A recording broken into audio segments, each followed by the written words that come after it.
Police స్టేషన్లకు గంజాయి test కిట్లు వచ్చినాయట. మునుగోడు సెగ్మెంట్లో ప్రయోగాత్మకంగా అమలు చేసిరట. తొలి టెస్టులోనే 35 మందికి పాజిటివ్ వచ్చిందట. చూసుకోరి ఎట్లుందో కథ. యూరిన్ ద్వారా 2 నిమిషాల్లోనే రిజల్ట్ వస్తుందట. గవర్నమెంట్ హాస్పిటల్స్లో డాక్టర్ల పర్యవేక్షణలోనే టెస్టింగ్. రాష్ట్ర వ్యాప్తంగా ముమ్మరంగా గాంజా పరీక్షలు. మంచి నిర్ణయం ఇది. దీన్ని ఇంకా ముందుకు తీసుకెళ్ళండి. దాంతోపాటు మీరు మేనిఫెస్టోలో పెట్టిన బెల్ట్ షాపులకి మంగళం అన్న ఆ పాయింట్ని కూడా అమలు చేయండి. మీరు అది అమలు చేయకుండా దీని మీద దృష్టి పెట్టిన ఉపయోగం లేదు. మత్తుకు బానిసవుతున్న యువతను ప్రాథమిక దశలోనే గుర్తించి కాపాడేందుకు గంజాయి టెస్ట్ కిట్లను ప్రభుత్వం అందుబాటులోకి తెచ్చింది. కల్తీ కళ్ళు నిర్ధారించేందుకు ఎక్సైజ్ శాఖ అధికారులు తాడి అడల్ట్రేషన్ కిట్లు వాడుతూ ఉంటారు. ఇది కల్తీ కళ్ళు కనుక్కోవాలంటే. మద్యం తాగి వాహనాలు నడుపుతున్న వారిని గుర్తించేందుకు పోలీసులు బ్రీత్ అనలైజర్లు ఉపయోగిస్తుంటారు. చాలామంది దొరికే ఉంటారు. కానీ గంజాయి తీసుకున్న వాళ్ళను గుర్తించడం సాధ్యం కావట్లే. ఈ క్రమంలో రాష్ట్ర వ్యాప్తంగా ఉన్న అన్ని పోలీస్ స్టేషన్లకు యాంటీ నార్కోటిక్స్ బ్యూరో అధికారులు గంజాయి టెస్ట్ కిట్లను అందజేస్తున్నారు.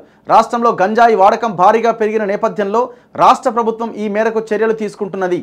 మునుగోడులో శనివారం పట్టుబడ్డ 35 మంది గంజాయి తాగే వాళ్ళను పోలీసులు గుర్తించి టెస్ట్ కిట్లతో పరీక్షించారు.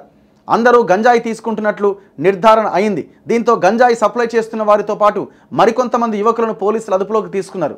ఇప్పుడు ఈ దొరికిన వాళ్ళని ఏం చేయాలంటే 6 నెలలు లోపలనే పెట్టాలి. 6 నెలలు లోపలనే పెట్టి వానికి కౌన్సిలింగ్ ఇచ్చి వాడి బాడీ మొత్తం ఇదయ్యేలాగా చేసి అప్పుడు బయటకు వదలాలి. అప్పుడేమైనా వాడు చేంజ్ అవుతాడేమో. సో ఆ పెయిన్ వాళ్ళకి తెలవాలి.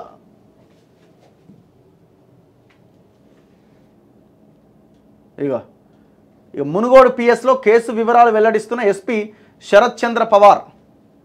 కొన్నేళ్లుగా రాష్ట్రంలో డ్రగ్స్ గంజాయి వాడకం విచ్చలవిడిగా పెరిగింది. ఒకప్పుడు నగరాలు పట్టణాలకే పరిమితమైన మత్తు పదార్థాలు ఇప్పుడు పల్లెలకు కూడా విస్తరించాయి. గంజాయి అయితే అన్ని గ్రామాల్లో దొరుకుతున్నది. స్కూళ్ళు కాలేజీలకు వెళ్ళే స్టూడెంట్లు కూడా గంజాయికి బానిసలు అవుతున్నారు. ఈ మొత్తం వ్యవహారానికి ప్రధానమైన కారకుడు దుర్మార్గుడు కేసీఆరే. ఎందుకంటే దీని మీద కనీసం ఒక్కసారి ఒక రివ్యూ చేసింది కూడా లేదు. మత్తులో నేరాలకు పాల్పడి భవిష్యత్తును జైలు పాలు చేసుకుంటున్నారు. దీంతో హైదరాబాద్తో పాటు అన్ని జిల్లాల్లో క్రైమ్ రేటు పెరుగుతున్నది.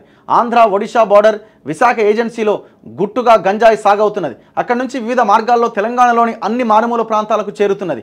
పోలీసులు, యాంటీ నార్కోటిక్స్ బ్యూరో టీంలు వాహన తనిఖీల ద్వారా గంజాయి డ్రగ్స్ పట్టుకుంటున్న యువత మత్తుకు బానిసలవుతున్నారు. 74 కోట్ల విలువైన గంజాయిని డ్రగ్స్ను సీజ్ చేసిరట. ఎప్పుడు మే నెలాఖరు వరకు దాదాపు 1580 మందిని అరెస్ట్ చేసిరట.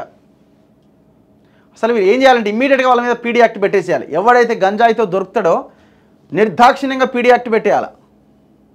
అట్లయితే ఏమైనా ఇది కొంత చేంజ్ వచ్చే అవకాశం ఉంది. దాంతోపాటు మీరు వాళ్ళు అవగాహన పెంచాలి. ఎవరెవరైతే దానికి బానిసలు అవుతున్నారో వాళ్ళని మార్చే ప్రయత్నం కూడా చేయాలి. కౌన్సిలింగ్ ద్వారా, వివిధ రకాల ద్వారా. అండ్ ఎక్కువగా మీరు అవగాహన కల్పించాలి గ్రామాల్లో. ఇప్పుడు ఈ సారథి కళాకారులను ఉన్నారు కదండి, వాళ్ళకి సరైన జీతాలు ఇచ్చి, వాళ్ళకి ట్రావెల్ అలవెన్స్లు ఇచ్చి, టీఏలు ఇచ్చి, డిఏలు ఇచ్చి, వాళ్ళని గవర్నమెంట్లోకి తీసుకొని వాళ్ళని మొత్తం అదే పనిలో పెట్టాలా. ఇట్లాంటి వాటి మీదనే పెట్టాలి. ఏమైనా ఏ పార్టీ అధికారంలో ఉంటే వానికి భజన చేసుడే వాళ్ళ పని. కేసీఆర్ మొత్తం పార్టీ మీటింగ్లకు వాడుకున్నాడు. మీరన్నా వాళ్ళని ఈ రకమైన వాటికి ఉపయోగించండి.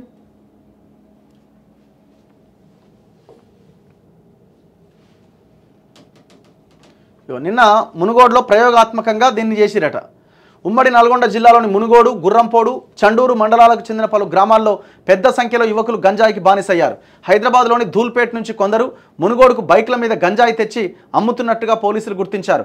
గంజాయి తీసుకున్నట్లు అనుమానించి ఇటీవల కొందరిని అదుపులోకి తీసుకున్నారు. కానీ నిర్ధారించే అవకాశం లేకపోవడంతో నిందితులు తప్పించుకున్నారు. గంజాయిని కూడా నిర్మూలించాలని లక్ష్యంగా పెట్టుకున్న ఎస్పీ శరత్ చంద్ర పవార్ మునుగోడు నియోజకవర్గం నుంచే గంజాయి టెస్ట్ కిట్ల స్పెషల్ డ్రైవ్ చేపడుతున్నట్లు ప్రకటించారు. ఈడ కూడా రాజగోపాల్ రెడ్డి 2 రోజులు హడావుడి చేసిండు. బెల్ట్ షాపులు తీసేస్తున్నాం, ఆట్పుట్ అని ఏదో తిరిగిరు. ఇప్పుడు మునుగోడులో మళ్ళీ బెల్ట్ షాపులు అమ్ముతూనే ఉన్నారు, మందు దొరుకుతూనే ఉన్నది. మరి ఏది దాన్నే ఉన్నది. ఫస్ట్ ఆ బెల్ట్ షాపుల మీద ఫోకస్ చేయండి.